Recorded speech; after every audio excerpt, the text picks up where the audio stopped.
You're live now. So Mine's got a message saying this live event will begin in a few minutes. yeah, give it time. I think you'll find it. I'm still getting nothing. Takes about a minute for it to get through. It says live now in YouTube.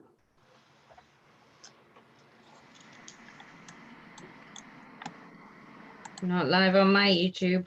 I've got audio of it now. Now I've got picture as well in YouTube now, in normal YouTube. Okay, well, should we crack? That's working anyway. I was just wondering where Aaron was for some reason. Councillor Fox is just arriving. Yeah, I've got us. Audio of it. Live on my YouTube. I've got picture as well in YouTube now. Okay. He's forgotten about it. Hello, Paula. Oh no, you probably can't hear me yet. Hi, Paula. Okay. Right. I've just messaged Aaron because I don't know where he is. I saw him a little while ago. So, right, should we start then? Anyway, let's get going. Welcome, everybody. Sorry, John, just to let you know that has gone live on mine now. So that is. I like to see it on my other computers here. Yeah. Right, welcome everybody to this meeting, the 22nd of June. Usual things occur. Obviously, I think we've tested that all of you can hear us. Aaron is just joining us.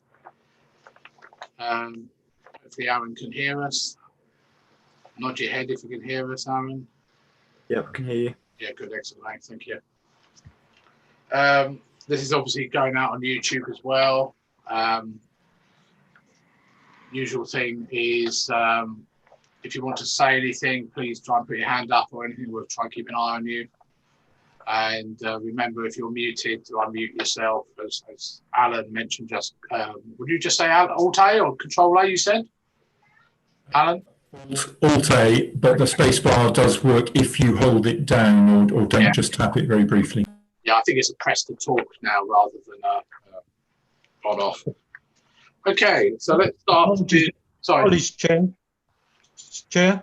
Yeah, can I hear you? Yeah, Pat. Apologies, my laptop froze and now it's gone off, so I'm doing it through my phone now. All right, okay.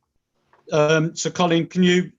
It might come back. So can you be prepared to let me in on my laptop? Yeah, sure. I request it, please. Okay. Thank you. Thank you, Chair. Well, we'll start with item number 1. Apologies for absence. With apologies from Councillor Furman. Okay, lovely, thank you. Declarations of interest and request for dispensation from anybody. None received. I can't see anybody putting a hand up either. That's good. Okay, minutes of the meeting from the Town Council held virtually on the 26th of May. I hope you've all read them. Actually, let me just get them back up online. Chair. That proposal, Alan. No, sorry. Go ahead, Alan.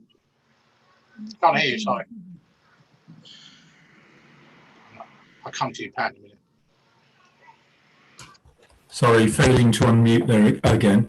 I think Councillor Roach deserves a capital R on his surname at item 071. He only seems to have a little one.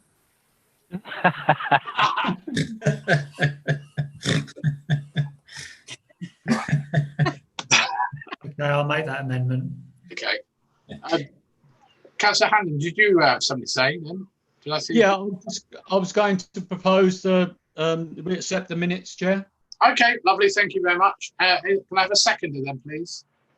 That's Councillor Brown. I've just seen him put his hand up quickly. Thank you. Can I have a show of hands? All those who in favour, please. That is unanimous. Thank you very much indeed. Okay, item number 4, which is to note the progress of actions from minutes at C20 and 70, which you've had the report on under community engagement under lockdown. Is this something you're doing, Nick, or is Colin? Nick. Nick, okay. I'm just here to take any questions that you might have on any of the Okay. project plans. Right. Okay. Right. Any questions on any of the project plans from anybody? Councillor Stinchcombe. Rainbow Garden, could we just clarify who owns the site? And also, is there any sort of thinking about how the maintenance will be covered in the long term?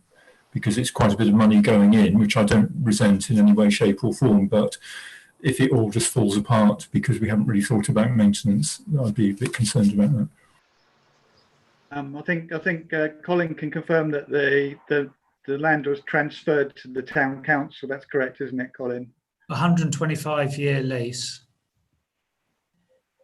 And in terms of maintenance, we're going to try and design the project to have a minimal maintenance, as the different sections around the edge will be the responsibility of different groups who are taking part in the project. So they're there to maintain them at the same time. The central section will have a large variety of wildness about it in terms of wildflowers and orchards as well. So that will be designed to be as low maintenance as we possibly can, but there will obviously be maintenance towards some of the groundworks that need to be got into.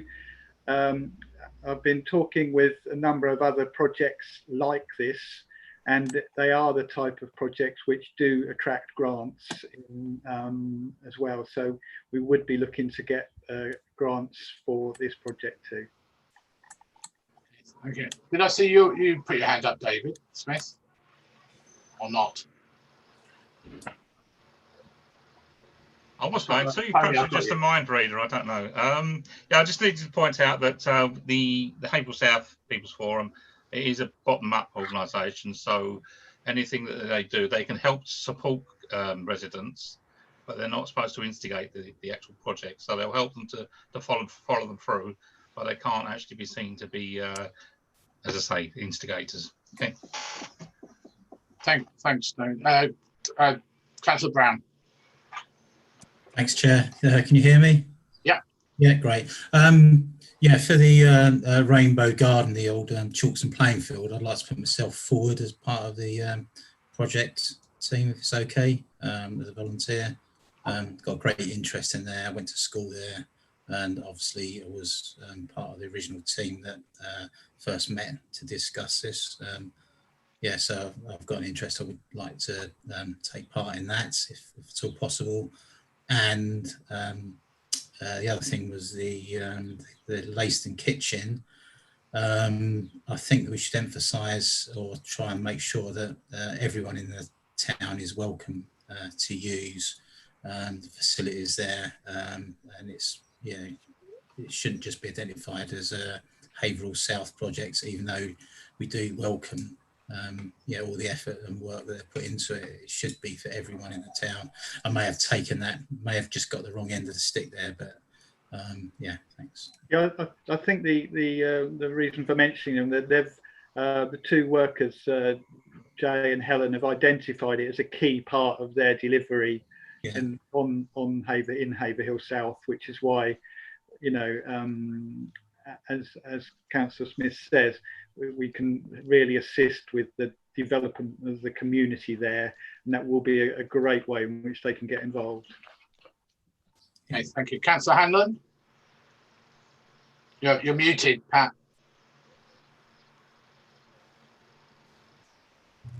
That's what caused my trouble last time. When I muted it, it went off after a little while. Yeah, I think it says in there that me and the mayor included because we're borough councillors on there. And obviously I welcome Tony, Councillor Brown to join us. Yeah, thank you. I think Tony actually mentioned what I was going to say about the kitchen, in the sense that there's many people on the, if you like, the north of Haverhill who've never heard of it. So we need to make sure that those groups, even if they're just one-off people, know about it. But otherwise, I support it. Does anybody else have any comments at all? I will need a proposer and seconder for this. So Tony proposed, seconded by Councillor David Smith. So it's basically the proposed project plans, as in agenda item number 4. Can I then have a show of hands? All those in favour, please show. Which is unanimous, I think, as I can tell. Thank you very much indeed. Thank you. Thanks, Nick. Right. Item number 5, the COVID-19 reports from the various officers who have not been furloughed. Yeah, you've seen the report from that. Any questions from anybody? Any updates from Colin or Nick at all? Since you've been? Not particularly from me. I think it's fairly up to date. It was fairly late getting out. I apologise. Yeah, It took a long time to read it. Okay, lovely. Thank you very much indeed for that. The usual work on that and the others. Sorry, John, just on mine, really, there was a reference to the Armed Forces Day. So we have done the flag raising, and the video to launch the week has gone up online very recently. Yeah, I saw that. Thank you very much. Oh, brilliant editing that was done on that one. Okay, item number 6, revised annual budget, which I guess is Colin. Everyone's had to report. So I don't know if there's anything further to add to that, Colin. Well, if anyone's got any questions or anything like that, basically the story is that we just have to be careful that things like the zone and the arts centre particularly, if they come back into operation, when obviously there's about to be an announcement on social distancing, but if the physical ability for people to use those buildings means so few tickets can be sold, then we're incurring all the costs, and we're not offsetting anywhere near the normal amount of variables that we would offset if we were filling an auditorium.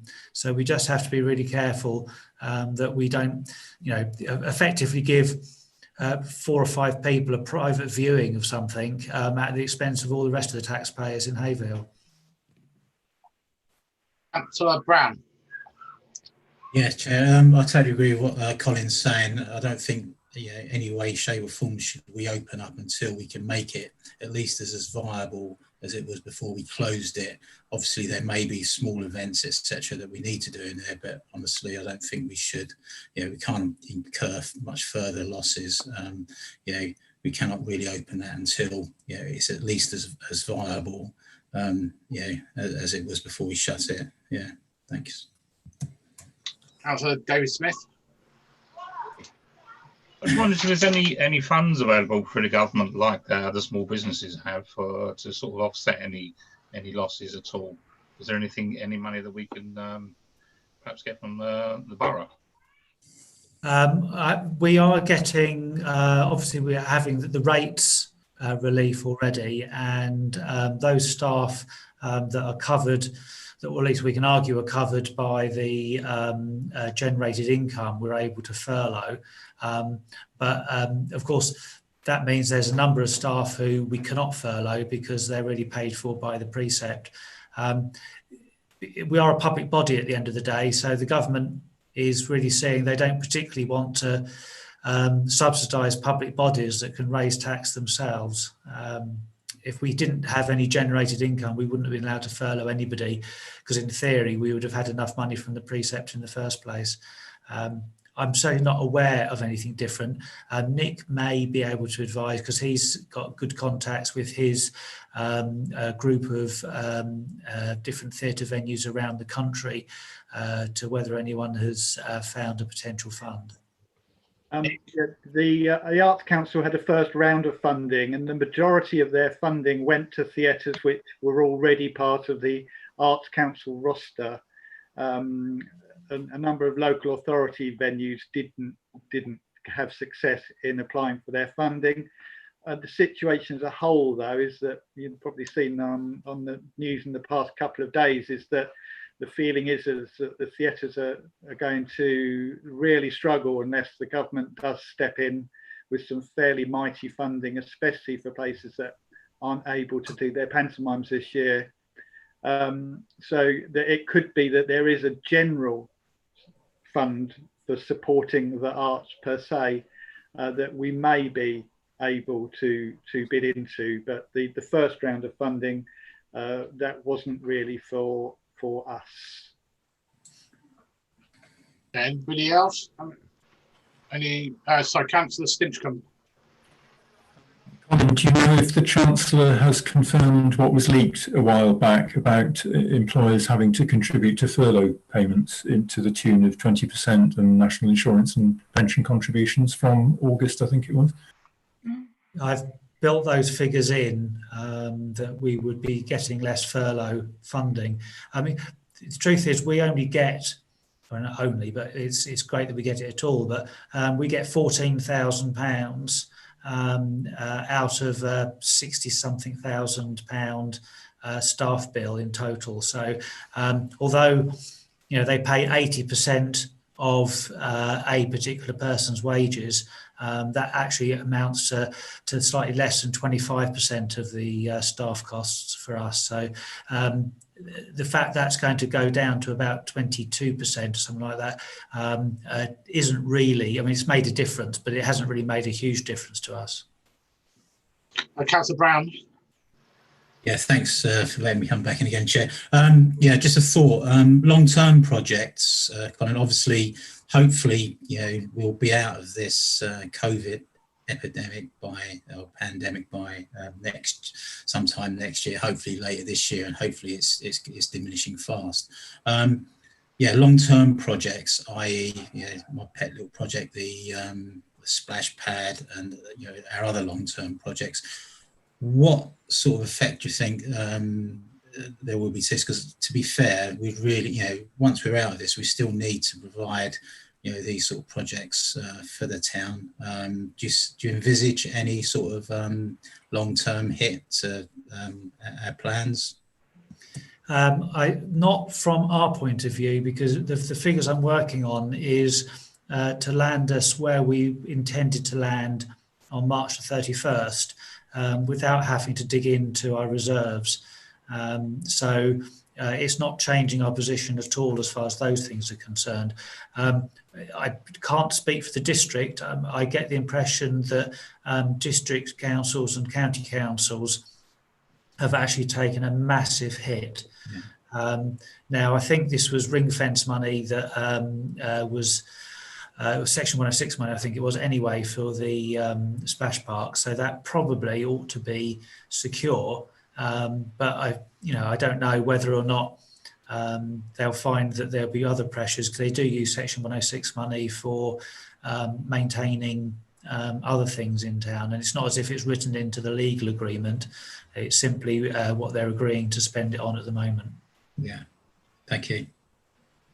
Okay, can't see any other hands up on this one. So looking at the agenda item 6, I think there were 3 recommendations on the final part of the last page. So I need a proposer and a seconder to adopt those recommendations. Councillor Hannon first, and I'll Councillor Laura Miller-Jones second. All those in favour then please show. And I think that's unanimous again. Thank you very much indeed. Right, moving on to item 7. A lot of this would have been done at the annual meeting, of course.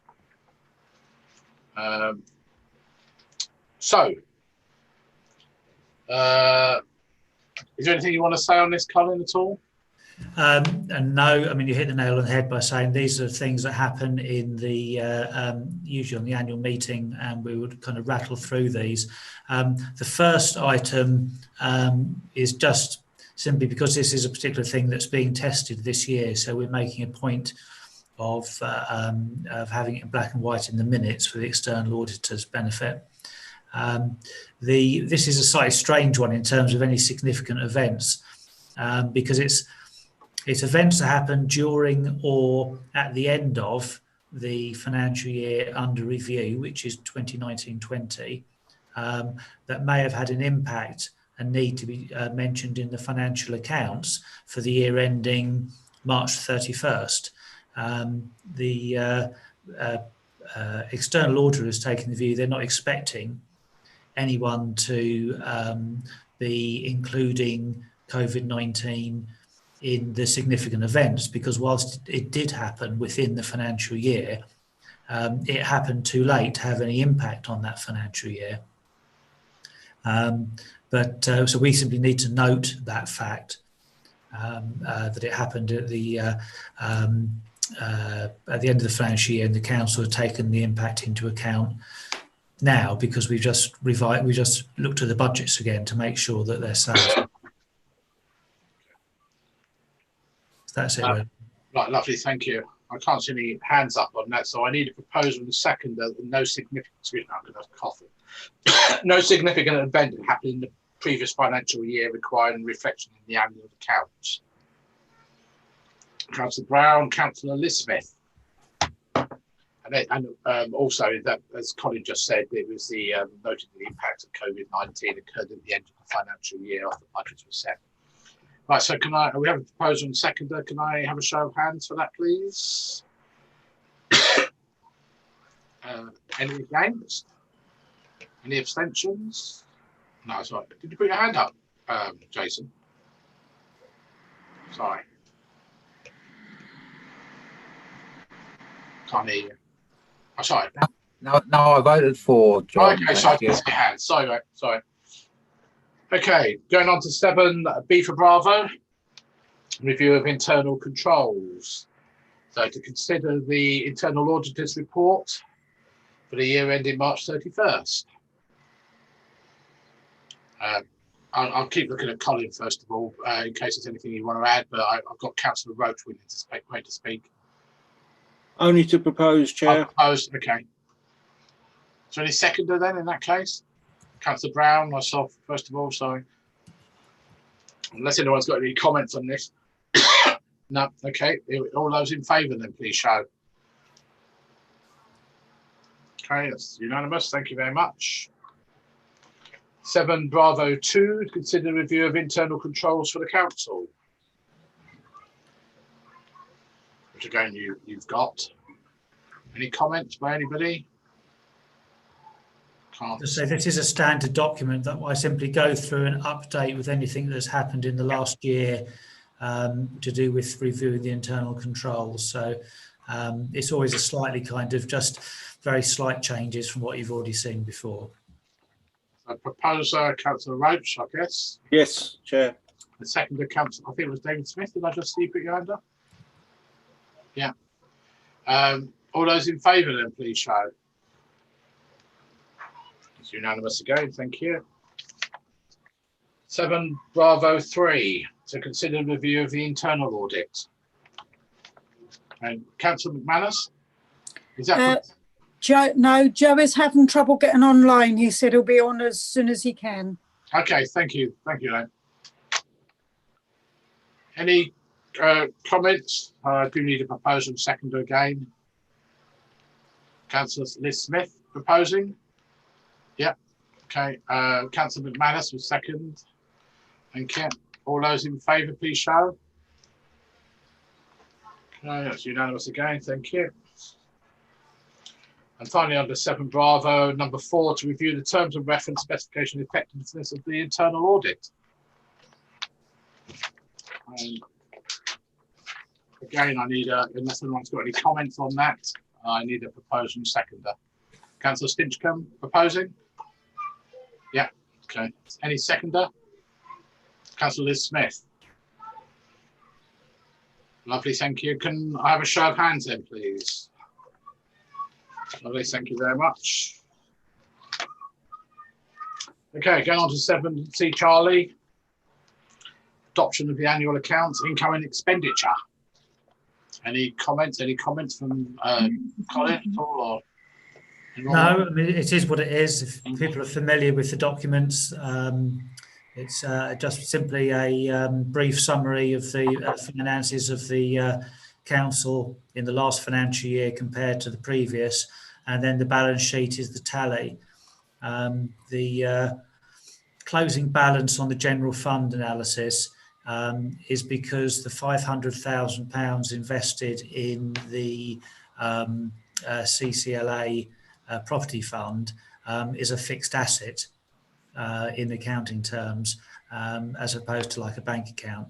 So in cash terms, we are in minus territory, but of course it's because the money is tied up and is what's generating all the income. Yeah. We're not allowed to, although it's actually our earmark reserves that are in there, we're not allowed to account for it like that, because earmark reserves are supposed to stay as cash and not be spent on something else. Yeah, yeah.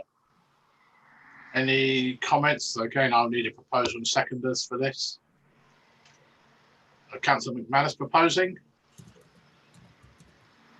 I think you just nod if that's the case, Elaine, probably easiest. Yeah. And Councillor Liz Smith was seconding then. All those in favour, please show. Lovely, thank you very much. Although I've lost the picture of Councillor Carini at the moment. So, but anyway, there's enough people who went through it. Okay, adoption of the balance sheet. Same thing again, as Colin's already mentioned, balance sheets and things. Any proposer for this, please? Councillor Pat Hanlon. Any seconder? Councillor Alan Stinchcombe. All those in favour, please show.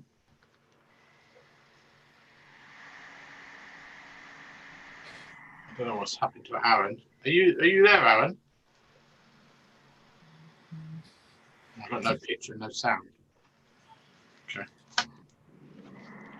Right, so item moving on to 7 Charlie 2. Oh, Joe's just joining us.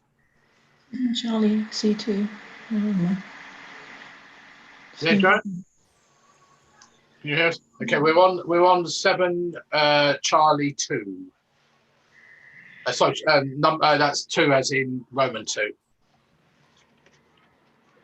Right, so to approve sections 1 and 2 of the annual governance and accountability return for the year ending 31st of March 2020, and I need I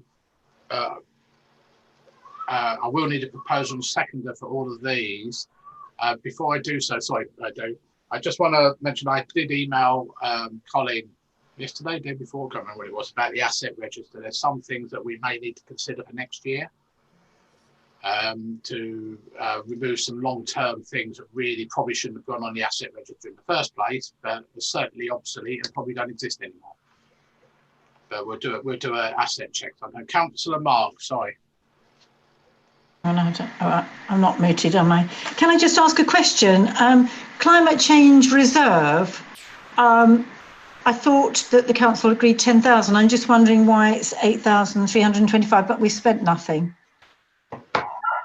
Was that not this new committee that you set up? This was the reserve out of the different pots of money. I think you're mixing the authority to spend with the available budget. One was set before the so other. Why would they not be the same? Because if you're going to agree that you have that, you've agreed that you can spend up to 10, would you not therefore have a reserve of 10 in case you needed to spend it, or am I? You set the budget, this kind of authority for the meeting back tail end of last year. We didn't know how much money would be left over from the different pots that we could take it from until March. So one was an aspiration, the other's reality. Okay, that's However, fine, thank you. There is still, there are normal parts of the budget that could be used because they would normally be used for, so for instance, changing light bulbs in the Arts Centre. There already is a reactive maintenance budget, so the £8,000 would only be called upon to make up the difference. And in theory, then you could potentially come back and take some money from general funds. That's fine, thank you, Colin. We'll do them. We're going to do them one at a time. Each as they have to be done separately. But any other comments on all of them under 7 Charlie Roman numeric 2? Right. Okay. So item of that section, number 1, annual governance statement. Can I have a proposer, please? Councillor Roach. Yeah, proposed, Chair. Councillor McManus, seconded. All those in favour, please show. Thank you very much. Number 2, accounting statements. Be signed and approved. Councillor Liz Smith, I saw there, and I think Councillor Finchcombe was second. Thank you very much. Can I have a show of hands, please? Lovely, thank you. Item 3, earmarked reserves as of 31st of March 2020 be approved. Proposal, please. Councillor Margaret Marks, Councillor Elaine McManus, seconded. All those in favour, please show. Item number 4, the asset registers, that they be adopted. Proposer, please. Councillor David Smith, Councillor Margaret Marks, seconded. All those in favour, please show. And finally, number 5, the risk register. Again, be adopted. Proposer, please. And then Councillor McManus and Councillor Hanlon was second. All those in favour, please show. Lovely, thank you very much. Right, and then the next one is just for noting to confirm all relevant insurances are in place. A quick one on that. Councillor Brown. Yeah, thanks, Chair. I noticed that the insurance was sorted out last year before this COVID outbreak. Is there any implications around COVID that we need to consider for our insurances, i.e. say we did open up and something could be pinned to the art centre, an outbreak or something like that? Is there any sort of liability or anything like that that we need to sort of be aware of or insure against? Thank you. I did actually contact our insurers today simply to ask, well, one, to update them because of the Good Neighbours scheme, but second, to ask whether or not in terms of before they add to the premium because of a different service, that they take into account that almost all our services are suspended, and I would expect some form of refund. In terms of the potential risk, if the outbreak actually happened inside the art centre, then our business interruption insurance would have worked. So from what I understand, we're already covered if we accidentally infect somebody. We would obviously have to show, I don't know how you begin to show that it would exactly where it happened, unless I suppose everyone in an auditorium all went down with coronavirus. But as far as I'm concerned, we are insured as it's just an extra liability. Other councillors may have a bit more knowledge on that. Okay, Colin Aaron maybe trying to get back in, I don't know. Oh, he's just appeared, yes. Sorry.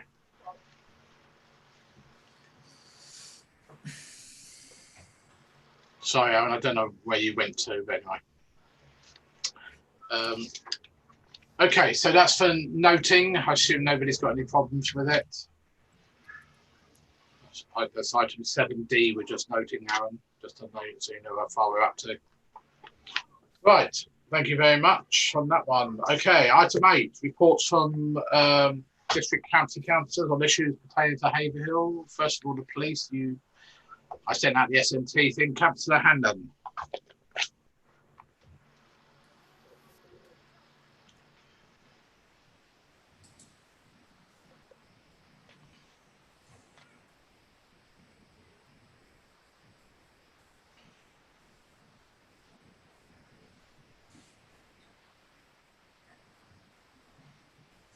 Still not able to unmute. What is Alt? Have you pressed Alt A on your laptop?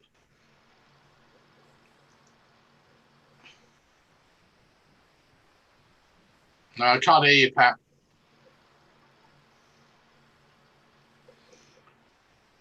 Well, what, if you're done on your phone, am I okay to just carry on with the others while you listen? Anybody else wanted to ask any questions about the police side? Doesn't look like it. It's worth bearing in mind that all this unmuting doesn't work if you've been outside Zoom. You know, if you've been into a Word document or a PDF and you're altering away, of course, it's not going to affect Zoom. You need to just tap back on Zoom first. I'm sorry if I'm teaching people what they already know. Yeah, so, sorry, Chair. Sorry, okay. It just wouldn't let me unmute for some reason, and the picture went off, and now I'm back again.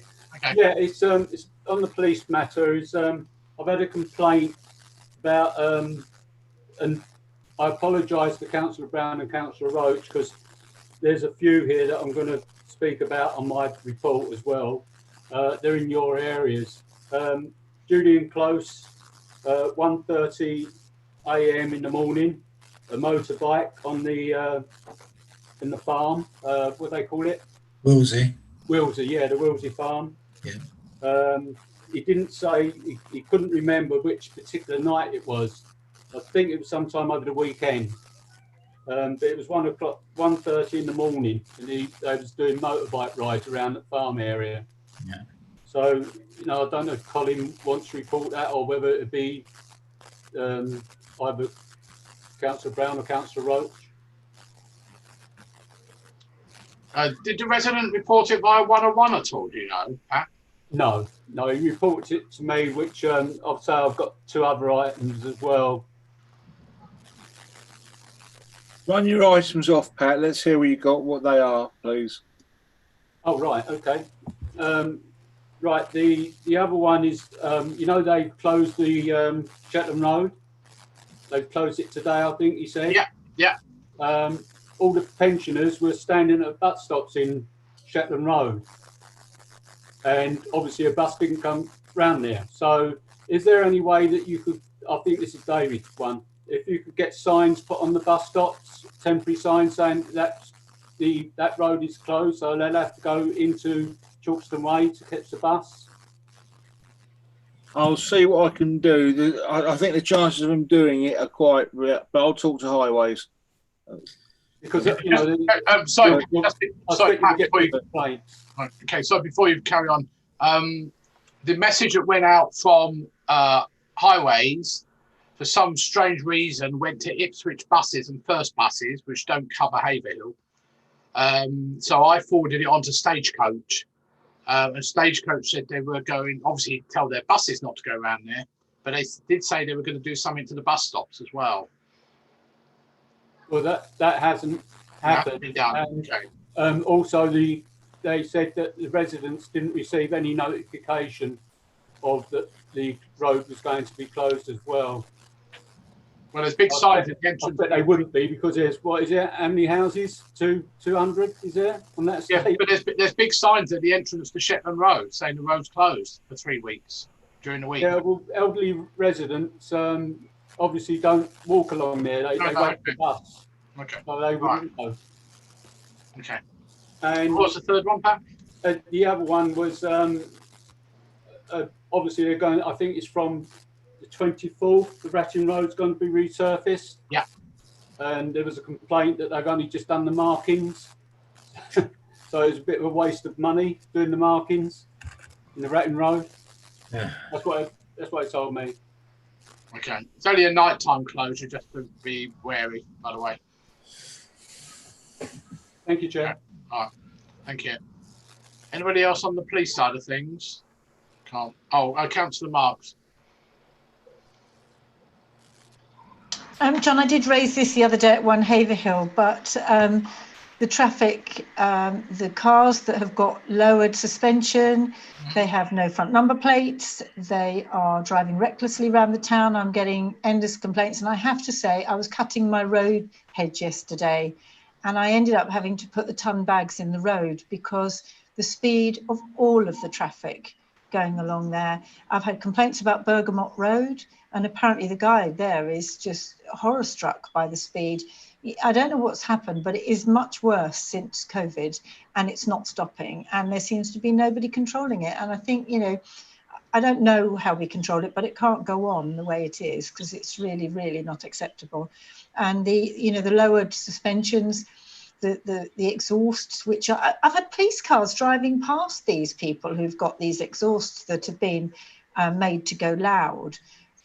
They're not acceptable. It's absolutely got to stop, and I don't know what we can do about it. But I've told the people who were complaining to me yesterday to take the number plates, to take photographs of the cars if they can, and to put them through to the police. But you know, as you know, I did that and kind of came a bit unstuck because it turned out to be a county lines issue. But we do need to do it. We do need to do it. But in terms of the Bergamont Road one, I put the VAS up there because the same person complained to me as well.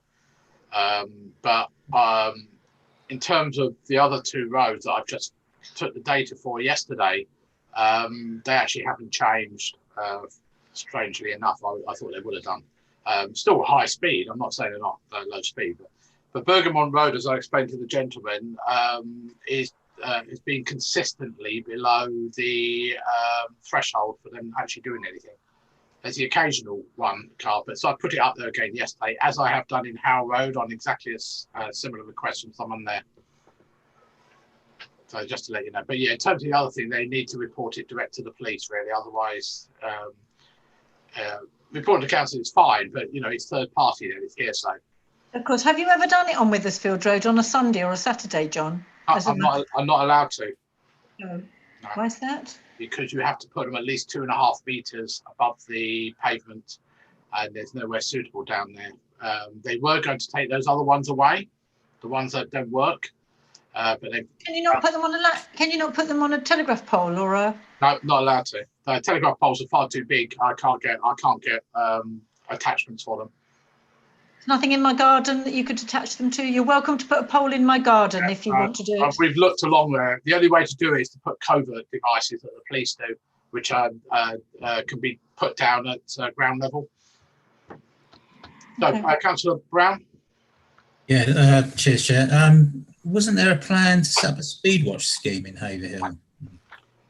There was, and the problem being that every time I got hold of somebody in Martlesham who looks after this, they started working on it and then they moved off to another job. And that's the problem moment. And our CEO, John Gerrish, was doing it, but he's gone to Bury now. Yeah. We don't actually have a CEO for this area now. Yeah, I thought the town council was going to oversee this. I remember in the distant past. It does. It has to, but it has to be approved and risk assessed and everything by the police first of all. Right. Okay. And then every volunteer has to be assessed and trained, of course. I bring it up every time I go to police and crime panel because they're very keen on it over there. Yeah, Tim Passmore particularly, he loves these, which is fine. I say we did have discussions on this 2 or 3 years ago, and it was all agreed. And yeah, I forgot about it. So yeah. Yeah, and I think Colin was going to lend us a machine, weren't you? Yeah, we have access. I believe we still have access to a device and all the equipment we need if we join one of the existing shares that happen around the county. Different parishes share the machines so that their machines are used all the time, even if the parishes aren't out and about. But yeah, I mean, we've had lots of false starts. It would be good to be able to do it.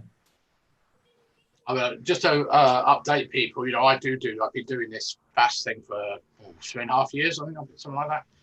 And I've got 750,000 records of cars every 5 minutes when the VAS has been out. So I can analyse things. And I do. And it's all available on the Town Council website, by the way, as well. So, Councillor Roach? Thanks, Chair. Speed watch is great if you've got the volunteers, and we probably would have. We tried to get some before, so we had names. The only downside is that all the offenders do is get a letter, and they can get a letter 3 times before they'll even get a visit. So it's not a great panacea. It has a bit of a scare tactic for the people that are just over that tend to be law abiding, but the hardcore speeders that we have around the town, that's not going to affect. We just need to keep pushing the constabulary to do some road policing and to have a purge. And until we do, and people are seen to be being prosecuted and caught, it's very difficult. We raise it at One Haver, it was raised last week again, but we just need some firm roads policing, and of course we don't get them this side of the county. That's right. A14, A12, A11. Yeah. Well, I've got, as I said, I've got the police and crime panel thing, although I don't know what's on the agenda at the moment. We can only ask questions about what's on the agenda, but we normally have a pre-meeting sometime, and I could certainly see whether we can get this back up and the thing, because last time I spoke to them, as far as Martlesham were concerned, we already had a system in place, and I had to convince them that wasn't the case. Yeah. So, Councillor Brown again. Yeah, cheers, Chair. Who picks what goes on the agenda? Is any have you got any influence around what actually goes on the agenda, John, at the panel meetings? It's a round table discussion where we all come up with ideas, and speeding is something that comes up pretty regularly, but it's only about 2 or 3 agenda items. But it's all it's a bit like scrutiny at county as well. You remember from that? Yeah. You come up with ideas. Yeah. But there's quite a forward plan as well. Yeah. What about trying to say that we do not seem to get that many visits from the road policing team, just to see if we could get some figures or something like that on the agenda there. I don't know. For over this side of the county, as David said, they always tend to hang around. Quite rightly, the A14 and the A12, but we need to see some more visible traffic policing over this side of the county, especially down in Haverhill. Can I come back, John? Sorry, Councillor Roach, yeah. Yeah, I think perhaps if the town council wrote to the chief constable and perhaps with a quick précis of some of your data, because we've got the evidence, we've got the data, all that work that you've been doing with the VAS gives us the data, so the evidence is there to support them coming and actually doing something. So I think if we could do something that's quite strongly worded, and even perhaps give it to the press, not so much the Echo because it's a limited resource, but East Anglian or something, and try and force a hand that way. We shouldn't have to do it that way, but it is becoming a problem. Well, it is a problem. It's been a problem for a long time, but it is getting worse. I think it's worthwhile pointing out also, and I don't disagree with anything you said, is we're not alone. I speak to people around the county and they've got similar problems. Some of them actually a hell of a lot worse than we've got, particularly outside your road, David. But I'm quite happy if we want Colin to write something to the Chief Constable, maybe copy him to Tim Passmore. Does that need a formal proposal, or can we just do that? Easiest if we do a formal proposal, Tony. Yeah, I'm happy to propose that we write a letter to the Chief Constable. Secondary. Second. Yeah, okay, that's fine. Let's all those in favour, please show. Sorry, Colin, you've got some more work to do, mate. Okay, let's quickly move on then to County Councillor's report. I know Paul has sent one, David. Most of my time county-wise has been spent with county planning, and it's all been minerals and wastes, and it's been thwarted by not being able to do site visits. So that's all been mostly in the other side of the county. You wouldn't believe the amount of stuff that goes on just in minerals and wastes, and the amount of time that it takes to get through it. So that's where most of my county time's been spent. For while I've got the screen, district-wise, I think you've covered most of it in your report and in the other reports, so there's not really much to add. As far as my portfolio at district level for local plan, that's still going on. There's been a good response from councillors on feedback for the draft report for the first part. We're starting to go through that now so that we get the first drafts, the formal bit out, probably about September time. Sorry, first draft of what? The local plan, so the consultation. So you'd have seen the comments earlier on that came out, and then all that stuff's starting to be collated before it goes out to a formal consultation later on in the year. Thanks. Vision 2040. Yeah. Councillor Fox, you want to say anything? Yeah, just to say that Colin and I will now be doing separate newsletters because we have a differing of opinion at times. And there is an election coming up as well. So, yes. Okay. All right. That's fine. Did you have anything to add to your newsletter, by the way, Paula? No, I think I waffled in it anyway, didn't I? That's fine. That's fine. Okay, district councillors then. Anybody? I'm looking around. Anybody's hands up? Councillor Hanlon. Yeah, just on the disaster after 4 o'clock in Queen Street and really High Street as well.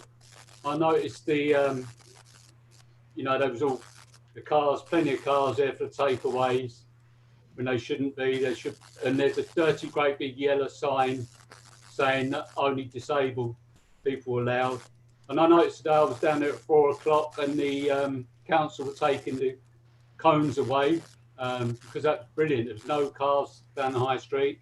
But as soon as he started taking the cones away, a car started to go down the high street and he said, no, he's waving his hands. He went and he pointed to the sign, you know, right next to him. They, you know, as soon as they see the cones away, they're down there. They don't care about the signs. And, you know, we need an enforcement officer down there from 6, I think they're there till 8 o'clock, aren't they?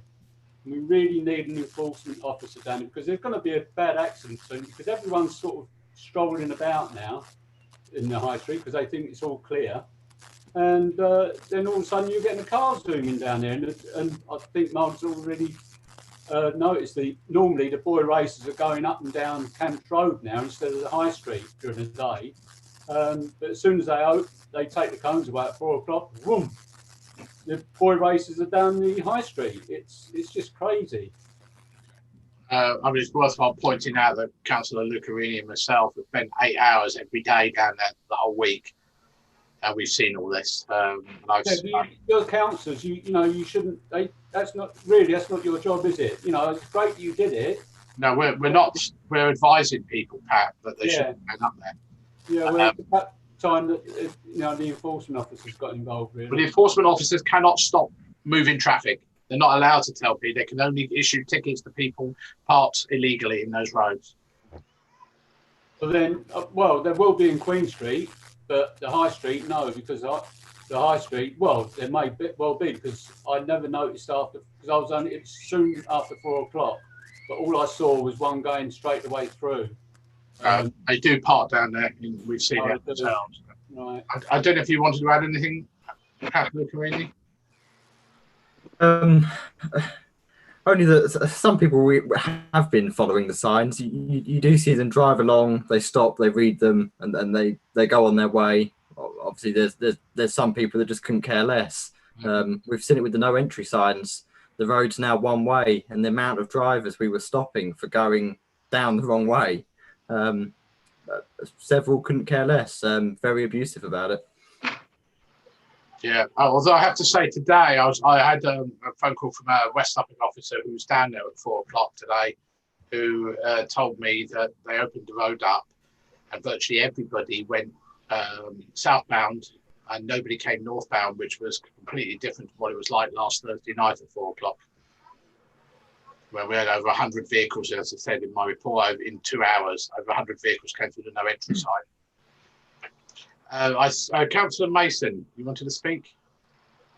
Just very quickly, attended an online ONS overview and scrutiny meeting, first meeting of the new year, so to speak, where we try and establish our new work programme of what we're wanting to focus as a group. Quite a lot of disquiet regarding the state of finances, of course, at West Suffolk Council may find itself in. So we've requested a report from John Griffith, who hopefully will be able to come and give us some much more meat on the bones regarding the financial implications. Just a simple thing with the car park, no revenue coming from the car parks, that is going to put a squeeze on finances.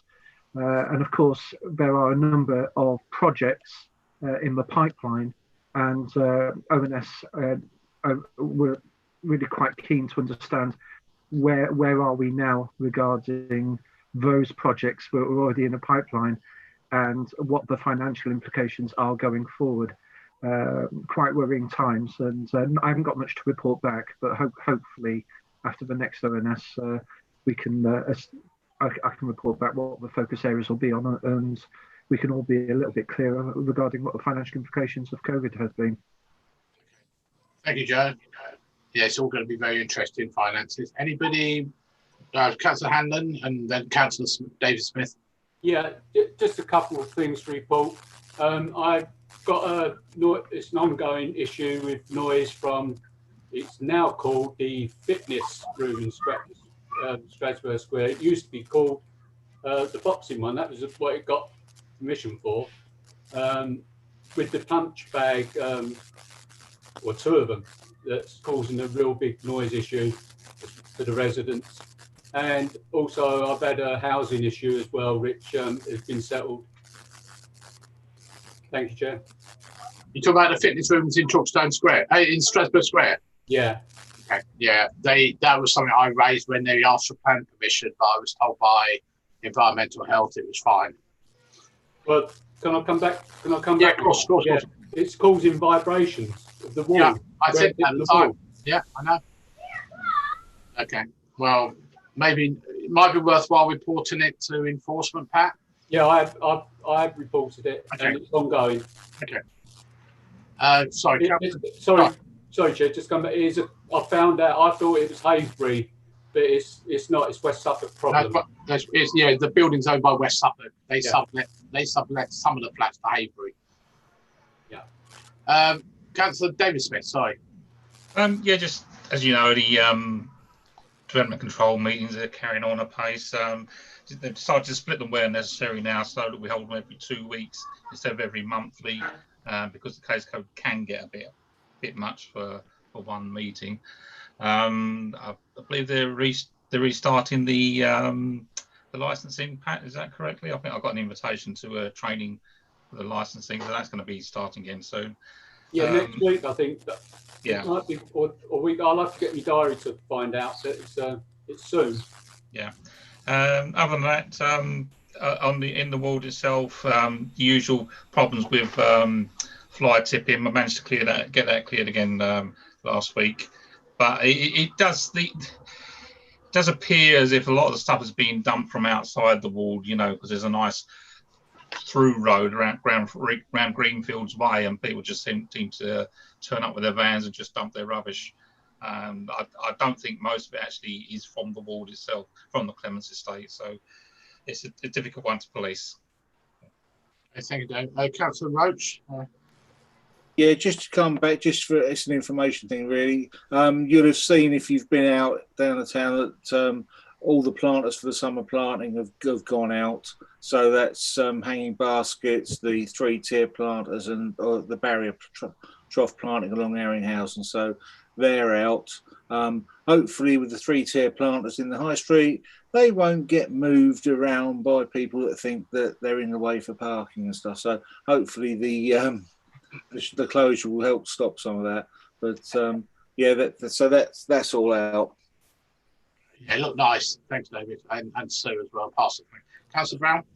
Yeah, on the subject of flowers, I have actually asked the district if it'd be possible to sow wild seeds, wild flower seeds, on one of the roundabouts in Hayville, sort of brighten things up. I have seen other authorities doing the same on verges, etc., and it is really, quite nice. I've got some in my own garden. Yeah, it could brighten one of the roundabouts up just as a trial. So just try and get that done. Yeah, thank you. Right, anybody else? back on that just for Tony. It's part of the environmental group at the task group at Borough. They are looking at that. They call it rewilding. So they are looking at areas where they can do that to encourage wildlife. So yeah, so it is being looked at, Tony. Yeah, brilliant. Thanks. Cheers, Dave. Was there anybody else? No. Okay, thank you very much indeed. Right, let's move on to item. Sorry, was there any members of the public? Sorry, Colin. No, you're muted at the moment. Sorry. No, there aren't any members of the public. Okay, thank you. Okay, item number 9, the mayor's report, short and sweet again, for obvious reasons.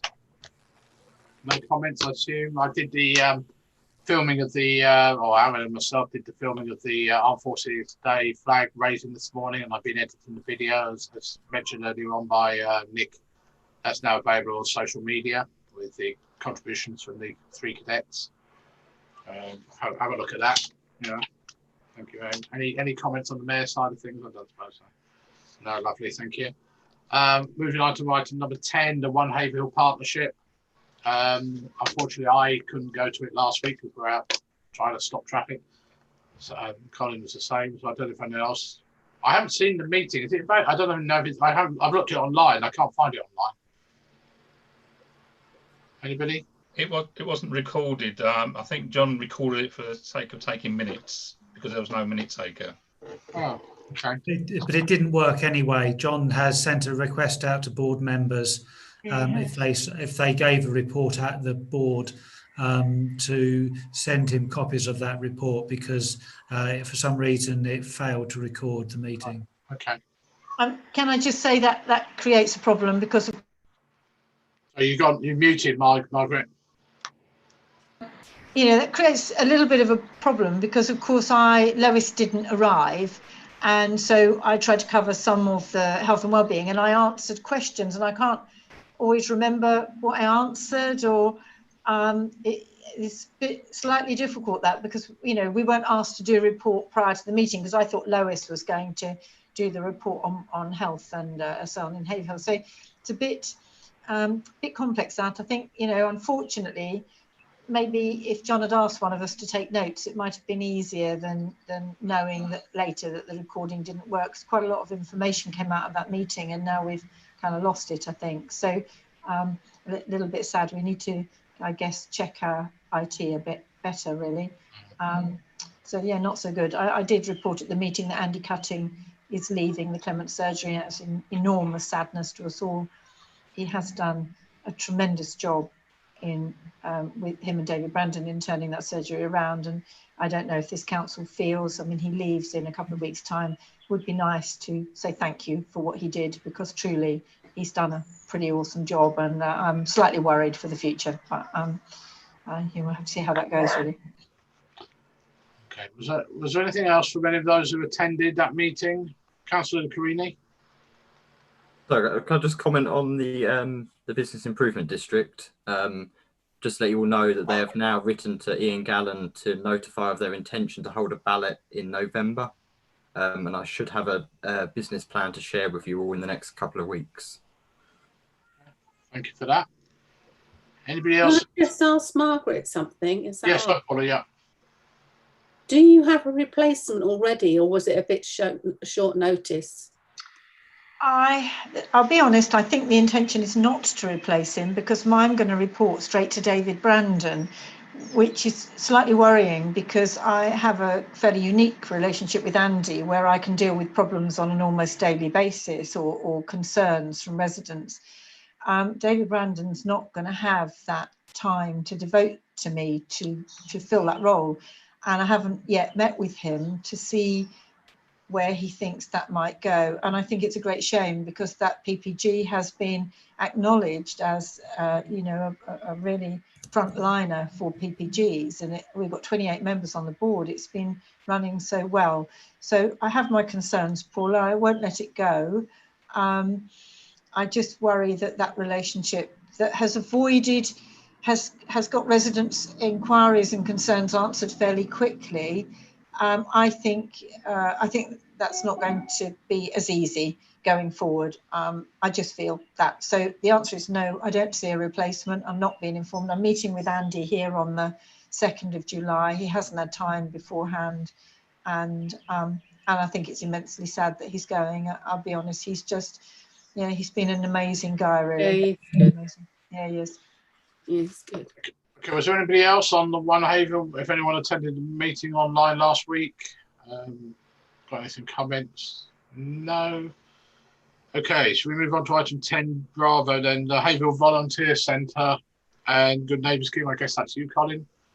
Yeah, sorry. Was that a proposal from Councillor Marks regarding writing regarding Andy Cutting?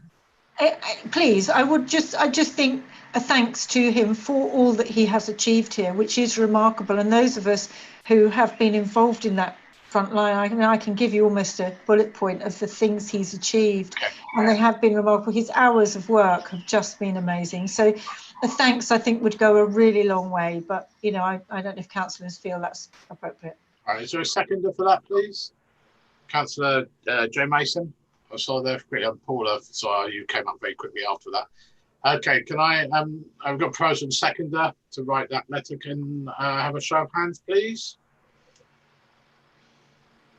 Unanimous, I believe. Lovely, thank you very much. So, sorry, going to item 10, sorry, Colin, yes. Right, so yes, so the task group from the One Haverhill Partnership working on volunteering in Haverhill put a funding bid in to the Suffolk Community Foundation that was successful, and an existing member of staff, Emily Fox, has been appointed to that temporary position till March 31st. So that'll be underneath the Volunteer Centre. I'm also pleased to advise, kind of in addition to that, is that you may be aware that Matilda Rose, the beauty and nail parlour in the Withersfield Road, has been running their action squad, doing the same thing as ourselves. They were very quick off the mark when coronavirus started. Following discussions, they've asked to kind of throw their lot in with us so that there's a single response now within Haverhill to COVID-19 and a single kind of legacy, because they were looking at Good Neighbour Scheme as well, but they really didn't fancy having all the paperwork of setting up a charity, etc. And they realised it was probably duplication, so made contact with us, so that effectively we'll inherit their volunteers and their recipients, but that'll give an extra boost to the Good Neighbour Scheme as well. And obviously, the more the merrier when it comes to writing funding applications. So that's the latest as far as the volunteering side of things is concerned. Okay, any comments at all on that? Can't see anything. Anybody put their hands up? Okay, lovely. Thank you very much. That's just for noting. Okay. I just realised I should have declared an interest, John, because Emily's my daughter. We'll note that she's your daughter, but you're not making a decision, so you haven't. Okay. So it's not as if you should leave the room, so to speak. It's Okay. There's nothing. It's just being reported today. Okay, item number 11 to consider the report by Councillors Davidson and Stinchcombe. I don't know if that's for one of you who want to talk at all, if anything, or anyone's got any comments. Sorry, Councillor Liz Smith. Right, yeah, I was just going to ask the question when I was reading it through. Will there be a possibility of different levels of difficulty for pathways? I know in some places you see these signs that say this is, difficult, or this is accessible for people with some disability and that sort of thing, or wheelchair users. Is there going to be any of that sort of thing on these routes? That's what I was wondering. Alan or Bruce, I don't know. I can't hear you, Bruce, again. Did you want to take it on, Alan? I don't know. Oh, you're muted as well. Oh. Yeah, okay. I'm up finally. No, I don't think we had been thinking in terms of grading because the walks that we'd immediately seen are all, I don't know, they're not difficult by national standards, but they might be difficult for newbies, beginners. However, I'm hobbling at the moment for various reasons, so I'm very much thinking about the 2-mile walk that someone might only manage a mile of and have to turn around and go back, and 2.5 miles might be a real achievement for someone, mightn't it? Whereas 5 miles might be beyond their range. So to have choice eventually, but it will be a slow process of just building them up, I think. But possibly we could publish a range of walks that we've tested, and we can publish routes for that aren't necessarily waymarked, but that failing to waymark them, you're very dependent on can someone follow instructions or can they read a map? And there are some people who can do neither and who we're imagining will need the reassurance of I follow the waymarks, I follow the waymarks, I follow the waymarks. But that is a good idea of perhaps grading them, maybe not trying to colour code the waymarks necessarily, but to have on the Town Council website some sort of grading, or at least distance clusters, or just list them not necessarily geographically, but in order of length or something like that. Councillor Brown. Yeah, thanks, Chair. I fully support this. It's a great initiative. Getting people out into the countryside is just such a great thing, and obviously it's health and well-being as well. So anything we can do to support this, I'd be 100% behind it.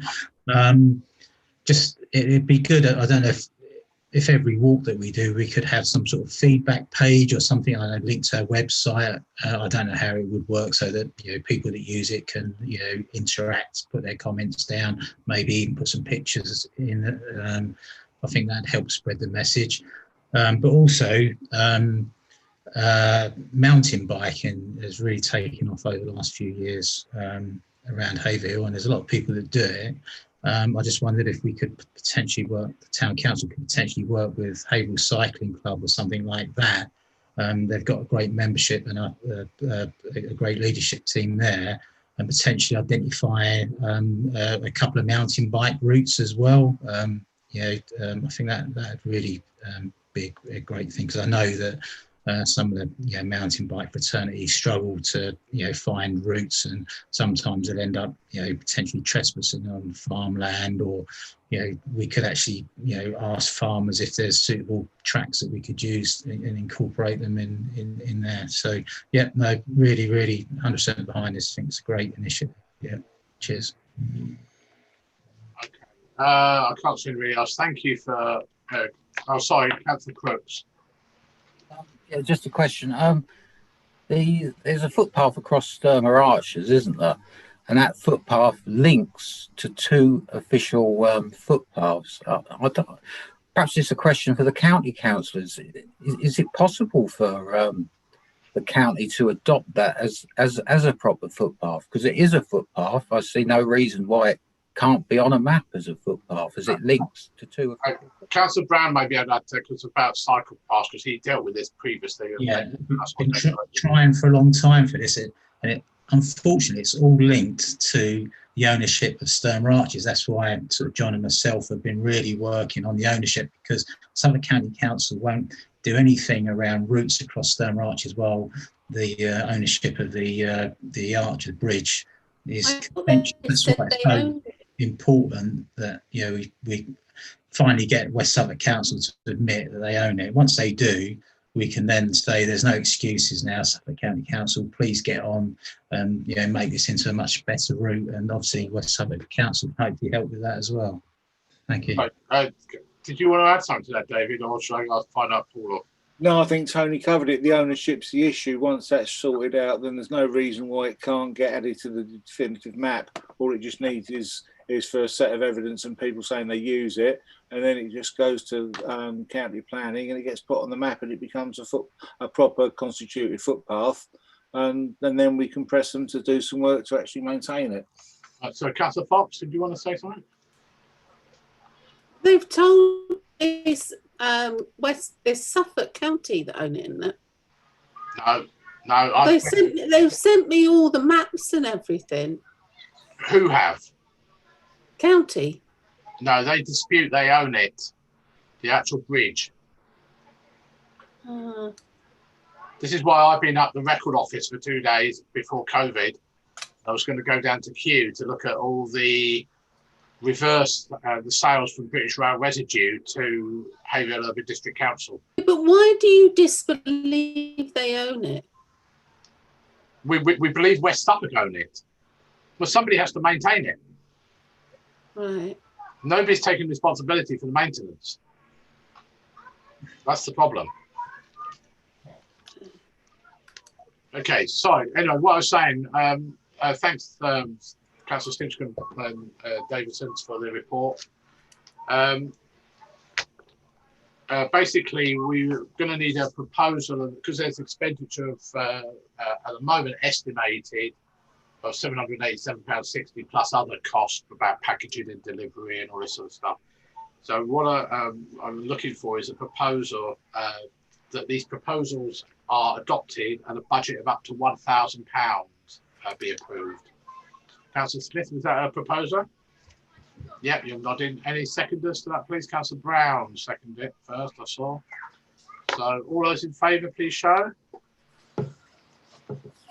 Lovely, thank you very much indeed.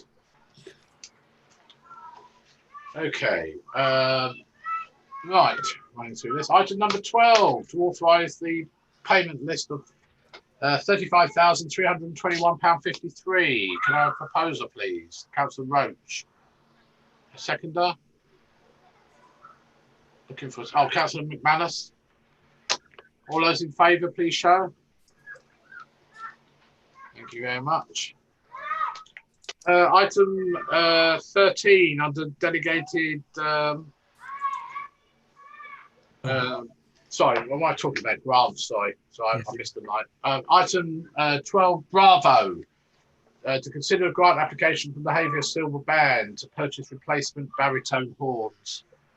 You've had the paperwork for this. Any comments at all on this, please?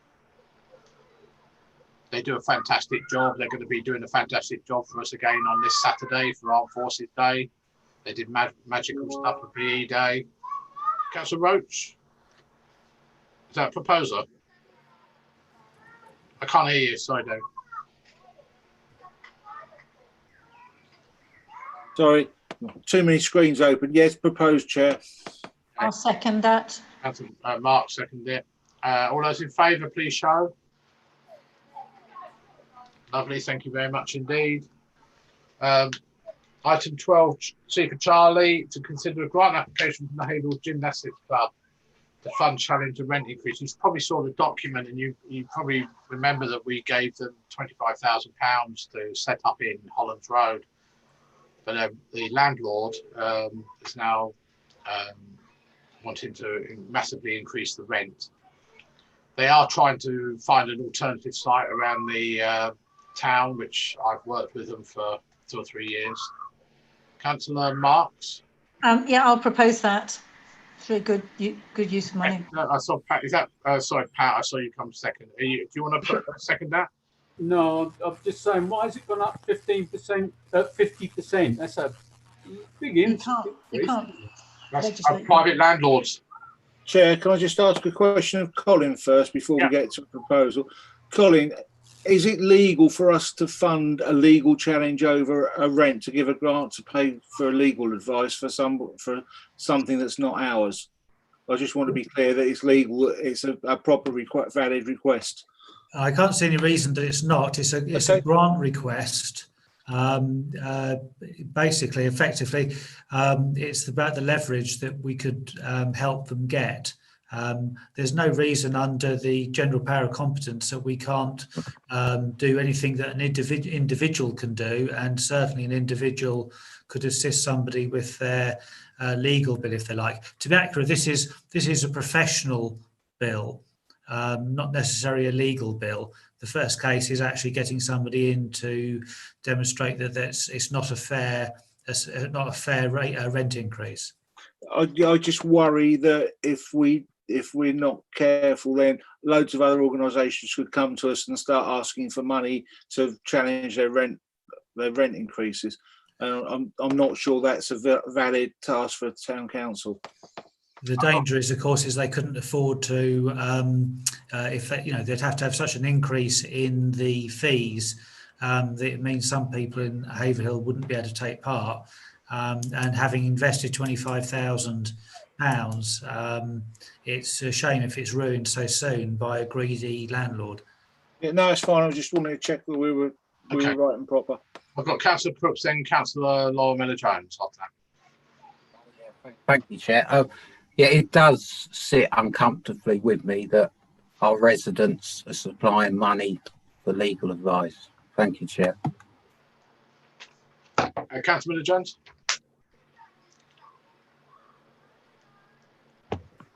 Right, sorry, my internet connection is a bit dodgy today, so I hope you can hear me. I just wondered if we have, there's limited information on the form regarding it was the price, basically. I'm all for helping them with their legal costs. The thing that concerned me was how expensive it seemed to be, and I just wondered if we can be sure that they've checked various avenues, kind of where that quote comes from, because I know legal advice is expensive, but it was the cost of the sort of valuation or something, whatever it was. I've not got the thing open now, but it was the cost. I was just wondering if anyone knew kind of where those figures came from. Colin? Well, those are the figures that he provided. So Adams Harrison, £294. The Peter J. Layer is actually, it says to be confirmed. So, we could certainly go back and challenge it, and we could certainly, of course, we don't have to fund everything. We don't have to fund anything. So you might choose to not fund it. You might choose to offer a lower sum of money. I'd just be interested to know kind of why it's sort of, yeah. Okay, all right. Councillor David Smith, then Councillor Tony Brown, then Councillor Elaine McManus. Yeah, it's the issue around paying the whole amount, really. We know it's a good facility, but we also know that there's a lot of people from outside the town that actually use it. And is it right that we should be funding the whole amount? Have they gone anywhere else to any other authorities to get part payment? Because, as I say, we do know that people come from quite a distance to use the gymnastics club. Okay, got Councillor Brown, Councillor McManus, then Councillor Joe Mason. Yeah, fully support the good work that the Haverhill Gym Club do. And they do some fantastic stuff. I have been up there along with some of the other councillors. They do some really terrific stuff. Like I say, it doesn't sit comfortably with myself also around funding lawyers, but unfortunately it's something that needs to be done. Otherwise they could face a 50% potential 50% increase in their rent. To me, it's scandalous. But I just wondered if we've got contact with any lawyers that would be willing to do any sort of pro bono work. It's for a good cause. I don't know if we could potentially approach any solicitors or lawyers that we deal with as the town council, just to potentially have a look at it to see what basis of a case the gym have got to fight this. But failing that, I would like to help them out in some way, financially or otherwise. Thank you. Councillor McManus. Like Colin says, we've put £25,000 into it already. Margaret has proposed it. I'm quite willing to second it. They do a fantastic job. So many children use it. Stepping Stones use it once a week.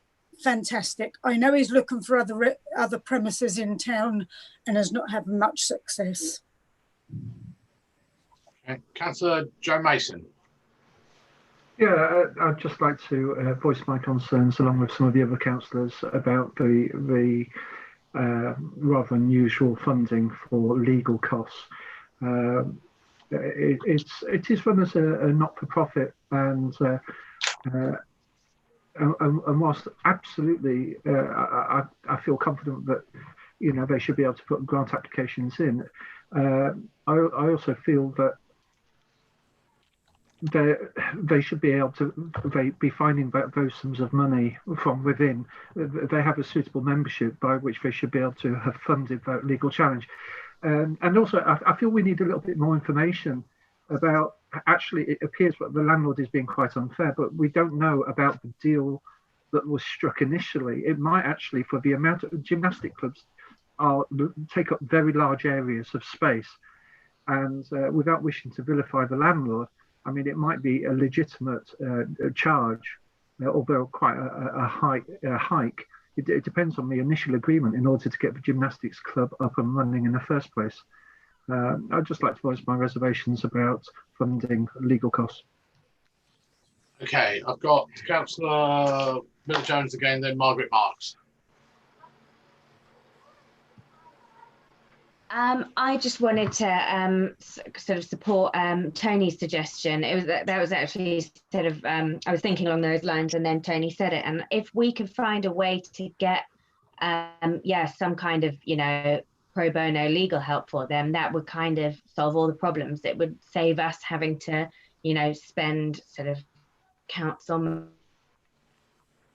money on legal help, but it would also enable us to help them. I don't have any sort of reservations about funding legal help, because at the end of the day, it's something that they need, and that isn't a concern for me. But I think it would be really great if, I would like to propose maybe that we could look into those options. Maybe sort of, Colin could let us know if there is any kind of avenue for sort of trying to find some kind of legal help for them, perhaps. Okay, Councillor Margaret Marks. Yes, I'm so impressed with what they do there, and as you say, they do have a large client group, but an awful lot of those he gives a discount to, because they wouldn't be able to go if he didn't, and some of them I don't think he charges at all. He's very, very generous guy. I'm slightly shocked. One wonders what the raison d'etre of the landlord is, because if the guy moves out, he loses all of his rent. And I find that a really confusing. And I'm sure, I am a landlord myself, and as most people know, I don't put my rents up anyway. But I can't quite understand if he's allowed to put it up, if that is a fair and reasonable thing to do. I don't know enough about the Rent Act in that regard, and it might just be worth looking at that. But certainly, it seems hideous, but my understanding is, and I think if you pay any of that rent, de facto, you then have accepted the charge.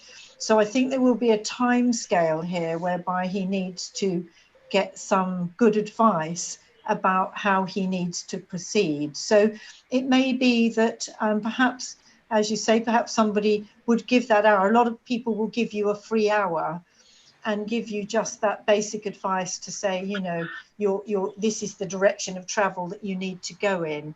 Fundamentally, I think he has such a big child client group that he does amazing work with. And as I say, he does a lot for nothing for the children who are disadvantaged.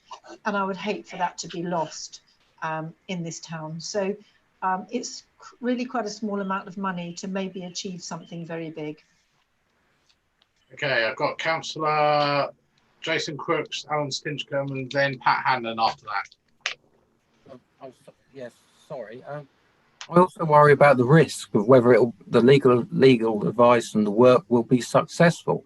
So we've got to admit that this is a risk. Thank you, Chair. Okay. Councillor Stinchcombe? Got the impression from reading the application that they'd had their free hour with a lawyer already, and the relatively small amount for Adams Harrison was for pursuing the issue if necessary, but if appropriate. But I mean, the vast majority is this 2,500 for a valuer. Well, do any of us know a valuer? It's obviously very specialised work. They've got to prepare a case. Now, 2,500 may be a rip-off, I don't know, but it's highly specialised work. Finding a pro bono valuer, well, I don't know one, so I wouldn't know where to begin with that. Okay, Councillor Pat Hanlon, and then we'll go back to Colin. Yeah, thank you, Chair. I'm just worried. I'm worried. Obviously, we've given them money, but not as big a worry as the other companies. If this greedy person gets away with 50% increase, and it's on an industrial unit, we would. I'm starting to worry then that all the others sort of might hear about it and start putting theirs up 50%, and we start losing jobs. So we've got to think on the long term of that as well. Okay, Colin, any comments? No, I'm just listening to everything people said. I can understand it. Yes, I mean, Councillor Crooks is quite correct. Of course, it's slightly unusual in terms of a grant that they may turn out to get nothing as a result of spending the money if there's no wriggle room. And I did think that Councillor Brown's suggestion of whether there was a lawyer who would do some pro bono work just on examining the merits of the case. I don't quite know how you'd go about doing that. But somebody who knows about property, I guess there's Aaron Menuhin, who dealt with the property side, it was Alice Gavan, who is the Chamber of Commerce and involved in the bid. She might be willing to do a little bit of pro bono work just to make a comment on whether or not the a case against somebody wanting to increase rent by 50% is a hopeless one, or whether it is a cause that stands a reasonable chance if it was challenged. You may have trouble getting in contact with her at the moment because I believe she's been furloughed. Oh, okay. Okay. I can just say that Alice, well, I saw Alice on her way into work today, so she is back at work. Okay, there you go. Well, I don't know. We had a proposal and seconder, but I didn't know if there's anyone proposing something amendment, or we're going to vote on. Sorry, sorry. Hang on a sec, Tony. Councillor Miller-Jones. I had sort of wafflingly said that I would quite like to propose trying to find an alternative. So I don't know if somebody could contact this Alice person, maybe. If so, I'd like to propose that before we go ahead and grant the money, if we actually look at an alternative route. Okay, could I then ask the original proposer and seconder whether they were happy to go that route? Councillor Marks? My concern only is if we put in a delay while we're trying to find somebody, how will it compromise?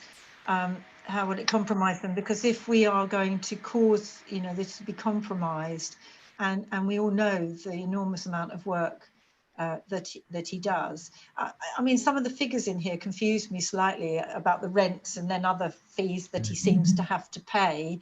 I thought rents were based on rateable value, and therefore there would have been a rateable value for that property because it's not a domestic property, it's a business one. So I'm slightly confused by that. But my only concern in accepting that would be if it compromises this situation and puts this in great danger of something going very wrong, then I couldn't agree with it. Margaret, would you like me to do it with Quillen?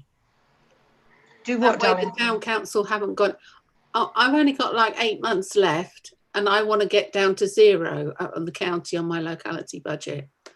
So if I did half and Quillen did half, Right. that takes the worry away.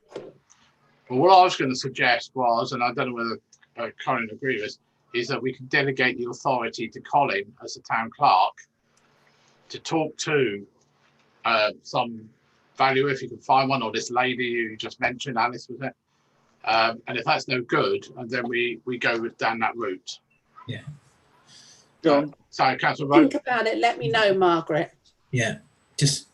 Sorry, just to, can we just go back to answer Paula? I think that's an incredibly generous offer, Paula. And if you've got no other call on your money, then I think that is really generous. So we could do both. We could delegate the power to Colin to investigate, and then Colin can come back to you rather than take the money from the town council if everybody finds that agreeable. That seems to meet both people's objectives, in that we're going to make sure there's no compromisation of any delay, looking to see if there's any way of reducing the costs but not impacting the decision. Right, okay. and then going back to Paula, so that actually that resolves everything without without the need of compromisation. But that sounds a really lovely offer. Thank you, Paula. Councillor Brown. Yeah, just one point. I think there's great merit in what Joe said around, let's have a look at the, or get someone to have a look at the original tenancy agreement. I think that needs to be looked at with a fine tooth comb. So as part, I'm totally willing to accept and vote for. Can I interject here? He's at a break clause, Tony. So at a break clause, you're at a position where basically the original terms are now almost terminated, and you're now looking at a new lease contract going forward. So I'm not sure that anything that was happening in the past now would hold fast. I'm just saying it'd be a good half hour spent just to go through that, just to make sure, just to have a look at it. That's all I'm proposing. That someone has a look at that, just to make sure. Thanks. Okay, so sorry, I think Councillor Roach wants to. I know he does. I was getting my screen just moved around, so I lost him. Sorry, Councillor Roach. Yeah, I think we've had a good debate on it. The problem with break clauses, of course, is that once the break clause comes in, then the rent goes to what's the commercial rate. So even if you pay for a valuer, it still doesn't stop the landlord charging whatever rent he wants. So I think Paula's suggestion is probably a good one. All I was going to say earlier on is that we defer it until we've got enough information to make a sensible decision. But Paula's suggestion sort of sidesteps a lot of the issues and gets it done. Okay. Okay. So are you saying that we just leave it to Paula, or would you prefer to have that second option of delegating? I think whatever we do, we need to defer it because we don't have enough information to make a proper sound judgment that everybody's happy with. And it doesn't matter how much you spend on a valuer, the landlord can still put that rent up to what he sees fit. So I don't know where they go if they can't afford it. They have to change premises, and if they're looking for somewhere anywhere, perhaps they need to be talking to small people to see where else might be suitable in the town. I don't know, but it's difficult. There's no easy answer to it. David, they have been for the last 5 years, and every time I offer them suggestions, the person at the other end changes. Okay, so are we? We got a proposer to a second. Are the proposer and second willing to either defer it or delegate on the basis that Paula, I've lost Paula, whether she's there, she is going to talk to Suffolk County Council about funding it directly anyway? Because otherwise we have to vote on your proposal. Yeah, no, I'm agreeable that Colin has delegated power to investigate, and him and Liz and Quillen can sort between them, and if something falls apart, then it'll have to be brought back here if there's time to do it. We've lost you, David. That makes sense, Colin? Yeah, absolutely. I understood that. That's fine. Okay, so we've got a proposer and seconder. Is Elaine happy with that? Because she was the seconder. I lost Elaine. I know she's above you, sorry. Okay. Okay, that's great. Okay, so I've got a proposer and seconder for that. Can I have a show of hands then, please? I think that's unanimous. Thank you very much indeed. Item, lost it again. Item 12D for Delta. This came up. I know Colin's also been contacted. I was contacted by the police who I was actually told it was renting a portable unit, and it has been confirmed to be Cynthia renting. I don't know about you, Colin. Yeah, so originally they just asked, was there any money available? And it's like pulling teeth trying to get any information out of them at all. What I understand is that the district council can deploy some temporary cameras, but that wanted £2,800 rent from the police in order to use the cameras the district already have in a particular location. The police didn't really understand why the police were being charged rent for CCTV, but obviously there's a lot of district councillors here who perhaps one of them might understand better than I do to why the district council is saying that. I then went back to the police and said, I'm not entirely sure my council is going to be particularly impressed at the idea of renting cameras at that sort of cost, not least because, well, now 7 or 8 years ago, and it was £5,000 then, but generally speaking, technology prices have come down. Exmouth Town Council, we bought a battery-powered portable camera, kind of quite a big box thing that could be strapped to a tree anywhere. 4G beamed pictures back from wherever it was, and the police were delighted to have one of those and used it in all sorts of different locations. So I suggested to the police that perhaps they could come back with some specification, because if we're going to spend that money at all, if we could buy one, then have a bit more freedom around town of how it could be used. But they've not come back to me at all. So I don't know whether it's even worth bothering with this item, to be perfectly honest, because I don't know whether the police still want the cameras. If anyone knows what this rent business is. Okay, I can follow up on that a little bit. Yeah, you're right, Colin. Exactly the same thing. I kept asking them for how, what is it for, how much you want, etc. Because they asked me if there was any grants. They were trying to contact West Suffolk. I gave them some details, but because the police were not giving me any details, I couldn't go back to West Suffolk myself and say this is what they're after. Considering the whole of the Leiston Centre CCTV with 18 cameras costs substantially less than this. Is astronomical, and he's right. We need to, as district councillors, we need our operations department in West Suffolk to step up to the mark and say this is about protecting our families and communities in Haverhill from like places like the skate park, the rec ground and everything where antisocial behaviour is being observed by the police. So I personally would like to find out from West Suffolk why it is they're charging £2,800 for rent, which I'm not even certain what period of time it was for either. So I personally wouldn't vote for this necessarily to purchase a system that we've got to maintain and, whatever. I don't know what everyone else thinks. Anyone? I'm looking around. Oh, Councillor Roach and then Councillor David Smith.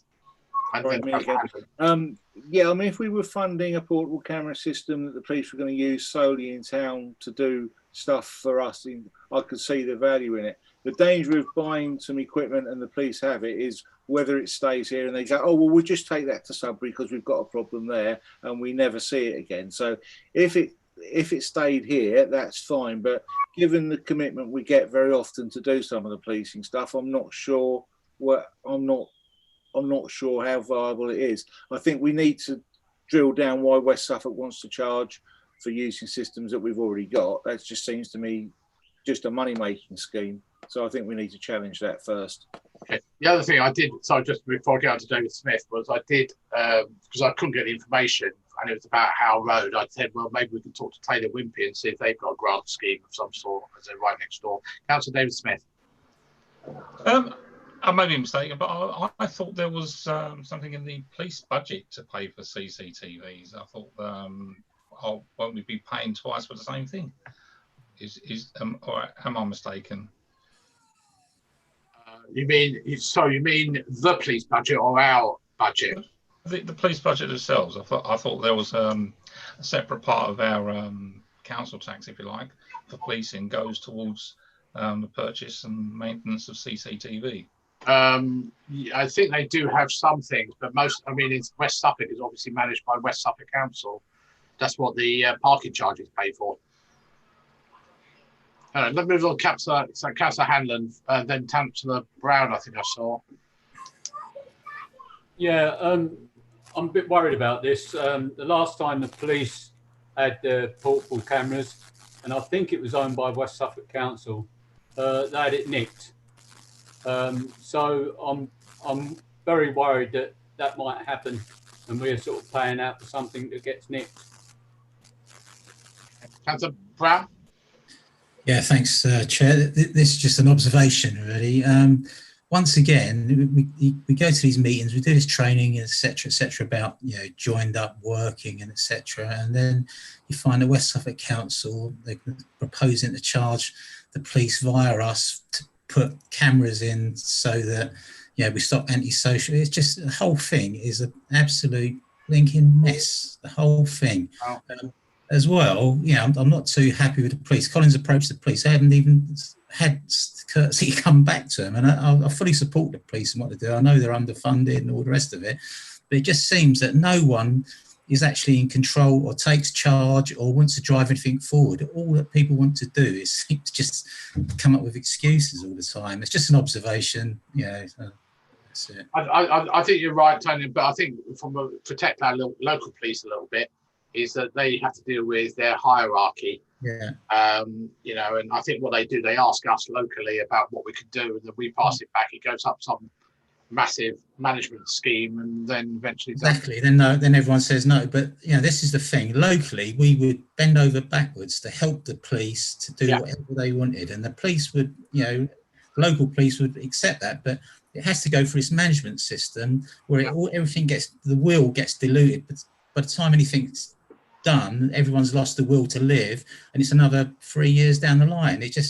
And our poor old residents, we want to try and help our residents. We want to try and help the police. We want to, and it's just always the same old thing, I think my biggest bugbear at the moment is the lack of communication coming out of West Suffolk.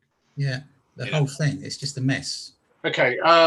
Well, I personally am going to propose that we don't do this. We reject this thing, or defer it at least until we can find. Let's defer it. Let's propose deferring it until we can get. As West Suffolk councillors, maybe we need to all write to them, our operations director or assistant director, as it's called, or even the chief executive, finding out what's going on. Well, I'd like to actually propose. I know it's another letter for Colin, which I don't really want to put a burden in with, but I think we should just basically get our points over and say that we're trying to get things done, and this is the same old mess that we end up in, and obviously word it a little bit more eloquently than well, that's like basically what I've asked is find out from West Suffolk what they're doing about to support our residents. Exactly. Well, that's a proposal. I'd like to see if council support that, please. Well, I'll propose that. Anyone second it? I'll second that, John. Quite happy to second that. Councillor Roach. Okay. All those in favour, please show. So right. You're going to say something, Colin? Can I just ask what you've just voted? Who am I writing to? Somebody at West Suffolk, Ian Gallin, maybe. Okay. CC the chief constable as well, please. Okay. So are we asking about why there is a charge? Yeah. Do we also want to know, given the result that they have cameras for rent, that publicly funded portable CCTV is sitting around doing nothing whilst West Suffolk? Yeah. I think obviously the contents of the letter is down to you, Colin, but why they're doing that. You know me with the stuff that's gone in the high street recently. We've asked about CCTV, for example. Is our cameras never saw anything. Yeah. That's the stock answer all the time. Never sees anything.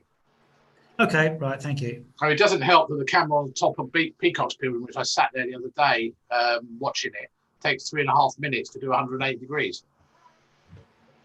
You know, so, okay, lovely, thank you. Right, just keep an eye on the time.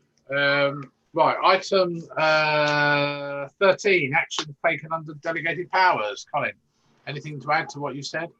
No, it's there in black and white. I don't think there's very much I can add to it, to be perfectly honest. I haven't had any negative feedback at all from it. We've had plenty of the staff just coming through with asking for the particular dates. Okay. So unless anyone's got any comments on that, this is just for noting. Everyone happy with that? Nobody saying that's fine? Okay. Item 14, receive any urgent correspondence, Colin? Nothing. Date of the next meeting, Tuesday the 28th July. I mean, optimistically, it says at Haven Arts Centre, but I don't think that's going to happen, as we've decided that other things won't. So I suspect it will be online. Okay, and item 15 Bravo to agree the proposed dates for meetings, which I've just got to get up on the screen. Right, so you've got a list of planning dates and full council dates. I haven't personally checked whether they clash with anything coming from West Suffolk. Yeah, I've checked, and there's not any that I can see that clash. Okay. Any comments at all?